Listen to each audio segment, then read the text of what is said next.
ಹಸು ಮಡಿಕೊಂಡು ಒಂದು ಹಸು ಮಡಿಕೊಂಡು ಅದರಲ್ಲೇ ಜೀವನ ಹೆಂಗೋ ನಡೀತಾ ಇತ್ತು ಸರ್.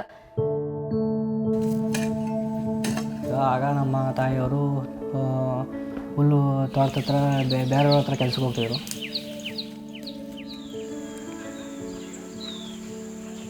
ಹಂಗೆ ಹಸು ಸಾಕೊಂಡು ರೇಷ್ಮೆ ಹಿಂಗೆ ದಾರಿ ಮಾಡ್ಕೊಂಡು ಯಾಕೆ ಇನ್ನೊಬ್ರು ತಾವು ಇಂಟ್ರೆಸ್ಟಿಗೆ ತಗೊಂಡು ಕಟ್ಟಬೇಕು, ಇಲ್ಲೇ ಹಸ್ಲು ಬಡ್ಡಿ 2 ತೀರೋಚದೆ ಕಂತು ಕಟ್ಕೊಂಡು ಹೋಗ್ಬಾ ಅಂದ್ಬಿಟ್ಟು ಪೈಪ್ ಉಣಿಸ್ತಾ ಸರ್ ನಾವು ಉಳಿ ಮನೆಗೆ ಹೊಸಿ ಕಾರ್ಯ ಮಾಡಿಸ್ಕೊಂಡು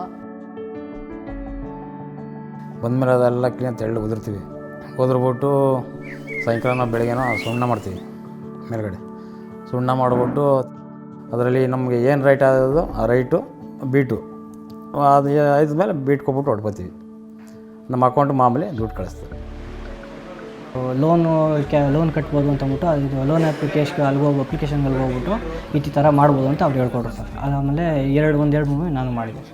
ಡಿಜಿಟಲ್ ಪೇಮೆಂಟ್ ಆದರೆ ಫೋನ್ ತಗೊಂಡವ್ರೆ, ಮಾಮೂಲಿ ಫೋನ್ ತಗೊಂಡವ್ರೆ ಆಟೋಮೆಟಿಕ್ ಡಿಜಿಟಲ್ ಪೇಮೆಂಟ್ ಮಾಡ್ಬರ್ಬೋದು ಸರ್. ಅದೇನಿಲ್ಲ, ಈ ಡಿಜಿಟಲ್ ಪೇಮೆಂಟೇ ಈಸಿ ಸರ್. ಸ್ವಲ್ಪ